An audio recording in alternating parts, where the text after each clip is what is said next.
Hey everybody, if you are of an age where it's possible, you may have grown up like I did watching Midnight Special on Fridays. I still think, was it Friday at 11:30?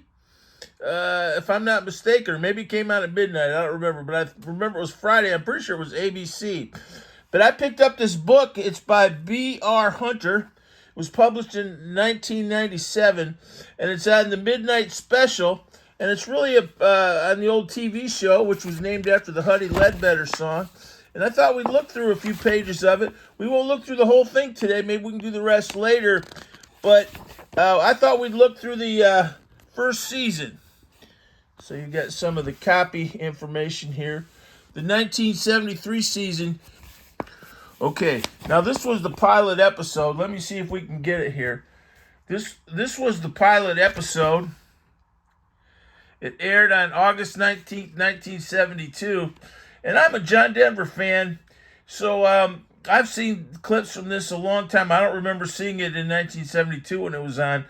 But I do, on YouTube, one of the clips you'll often come across is him playing with Cass Elliot. And he introduces Cass Elliot as a very beautiful woman. You've got the Everly Brothers. Man, David Clayton Thomas. War. All right, little trivia. War. What's Then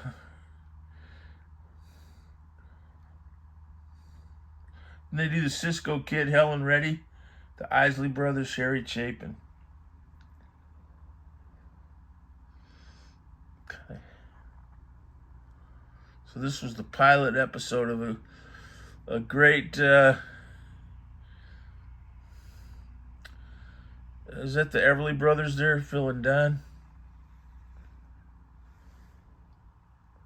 Harry Chapin, man alive. Harry Chapin was still alive back then. Argent, hold your head up.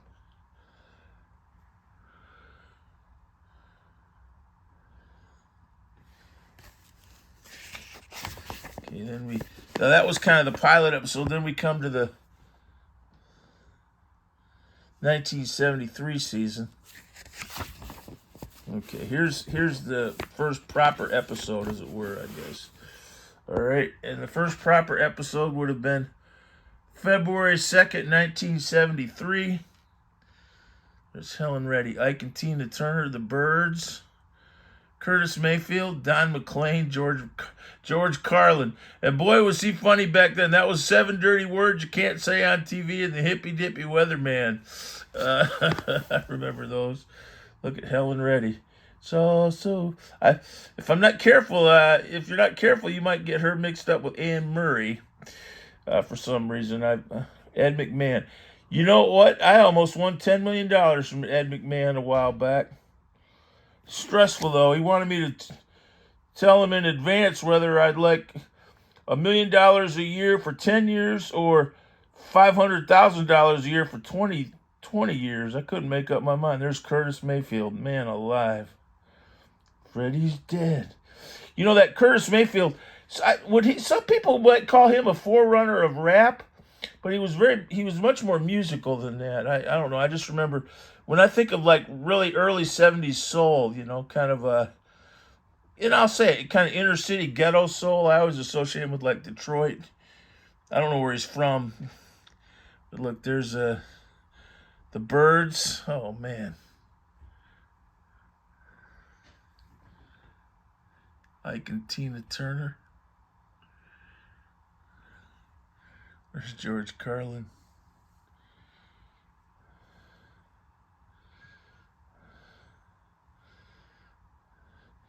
Well, one thing we do know is he didn't do the 7 dirty words you can't say on television on Midnight Special because you couldn't say it on television. So, all right. Now here was episode 2. Aired February 9th, 1973.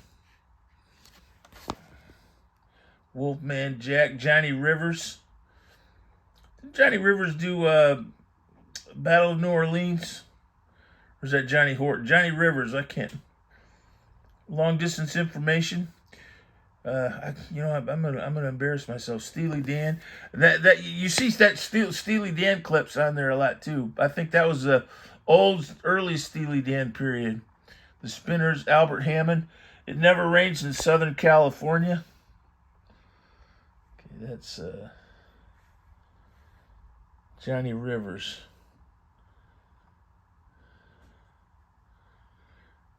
He's not the one who does the Mountain of Love, is he? There's Wolfman Jack.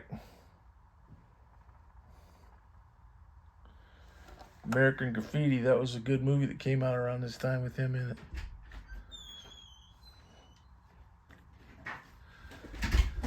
The Spinners. I saw the Spinners. My wife and I saw the Spinners at the Michigan, not the Michigan State Fair, that's in Detroit, but something kind of like that in Lansing, Michigan. In the late 80s. And there's Steely Dan. And some of you Steely Dan buffs can remind me who that singer was. That was when Don Fagen was much more of a keyboard player, and I think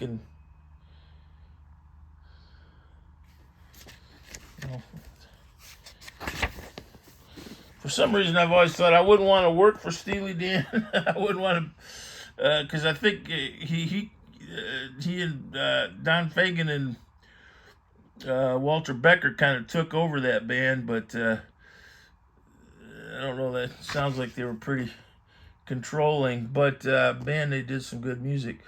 Okay, this is episode 3, February 16th, 1973. There's Mac Davis.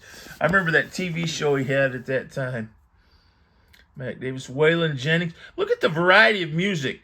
The Doobie Brothers. Now that's old school, pre-Michael McDonald Doobie Brothers. That would be like China Grove. I don't want to listen to the music. Billy Preston and the comedian Joan Rivers. Look at all the different kinds of music they had there. Is that Tommy Johnson, Patrick Simmons?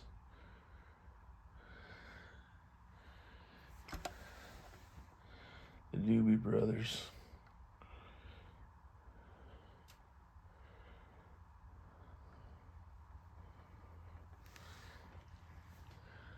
Mac Davis. You know what? I was watching some videos about Ovation guitars, and I always think of Glenn Campbell and Cat Stevens with Ovation guitars in this period, and another one might be Mac Davis. For some reason, that Ovation guitar looks kind of familiar, seeing him with her. Boy, he was popular back then. Not only I believe in music, but I loved, I could just sit around making music all day long. As long as I'm making music, I know I can't do nobody no wrong. And who knows, maybe someday I'll come up with a song. But also, Baby, Baby, Don't Get Hooked on Me. He had a bunch of good songs back then. She's One Hell of a Woman. Who's that? Billy Preston.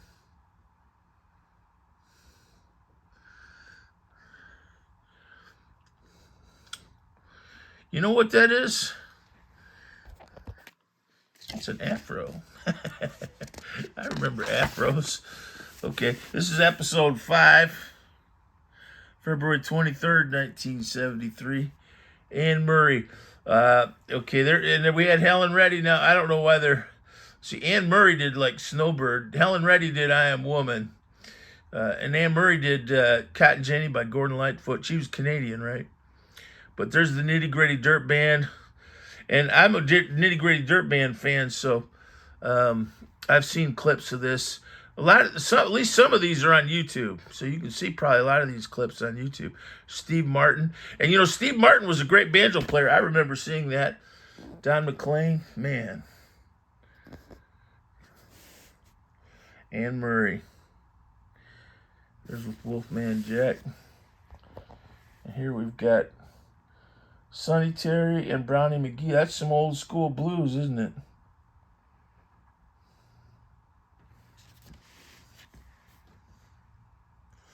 Steve Martin was an excellent banjo player. A lot of people don't know that about Steve Martin. And I remember seeing clips of this. I'm not sure I would have seen much of this at the time. But I did see a lot of these in reruns over the years. And I definitely watched, I watched Midnight Special almost every Friday night. I don't know about this. I would have been 6th, 7th grade. I think by 8th or 9th grade, I was watching it every Friday. Okay, episode 9. Mark, you know what? That would have been my birthday. So on my birthday in 1973, if I had been watching, and that's when I got my guitar, my old Harmony beater.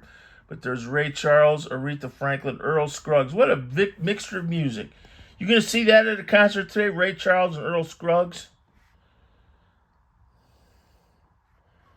Aretha Franklin and Ray Charles? Oh, man.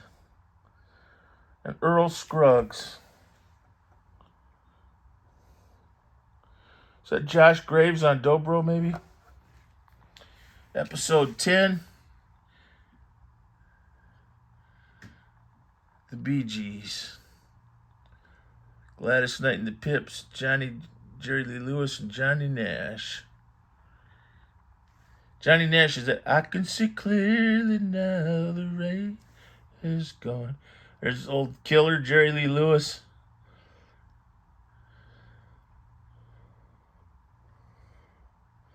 The Bee Gees. And that was such, you know what, when I caught the Bee Gees in high school and they were kind of going disco, I do remember when Jive Talking and Nights on Broadway came out, I don't think the term disco was used to associate with that because they were still on WRIF in Detroit, which was album-oriented rock, classic rock.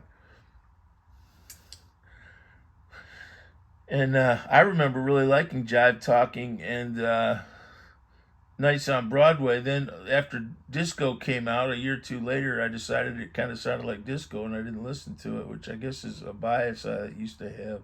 Joan Baez, Bloodstone. Don't know Bloodstone. Black Oak, Arkansas, the Pointer Sisters. Joan Baez.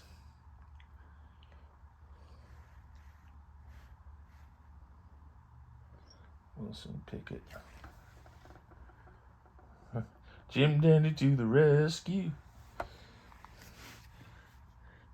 And they used to do Dixie too. Good southern rock version of Dixie. Billy Preston, Steely Dan. But here Steely Dan was on again.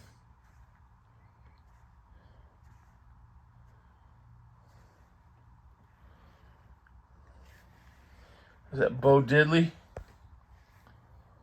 Yeah. Man. Oh, golly. Seals and Crofts. So on September 28th, 1973.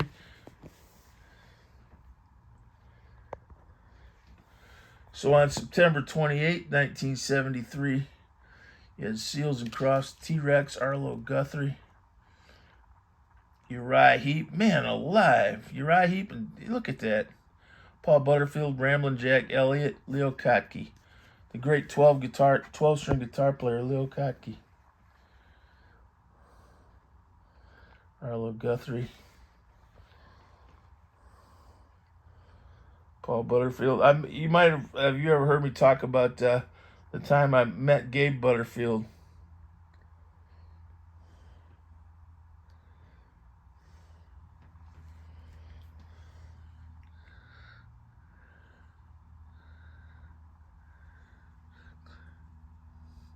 That would have been right around the time of Midnight Train to Georgia.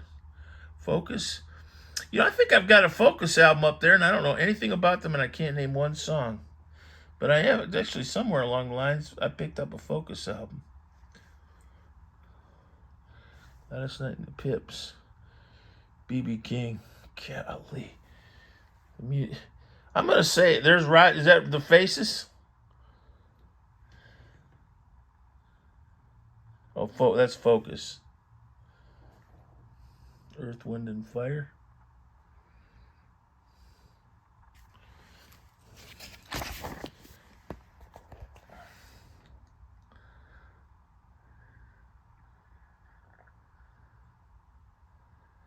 Bachman Turner Overdrive. There we go. Mott the Hoople. Oh my God. BTO, man. There we go. 1973. I don't even think Not Fragile. That was Taking Care of Business, maybe, huh?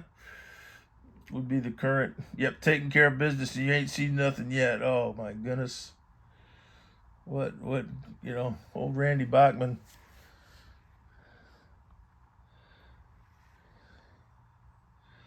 War. Why can't we be friends?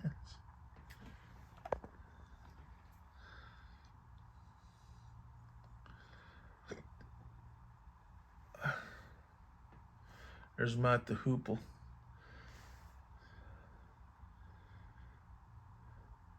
I don't know. Mick Ronson might have been out of the band by this time. Is that him there? That might be him in the corner. It's right. He was getting ready to leave if he hadn't yet.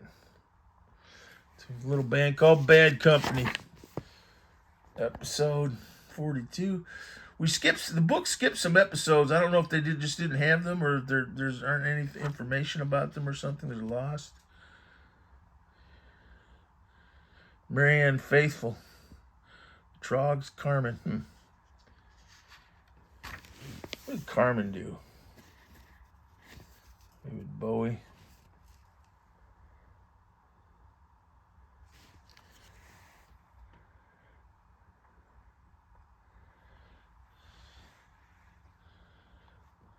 Mick Ronson. Ziggy Stardust and the Spiders from Mars. I think he played some with Mott the Hoople too, didn't he? There's Marianne Faithfull and David Bowie. That was Bowie's. That was glam rock heyday right there. Boy, man. All right. Well, I hope I didn't jiggle too much. The writing was kind of small. We'll look at 1974 next time.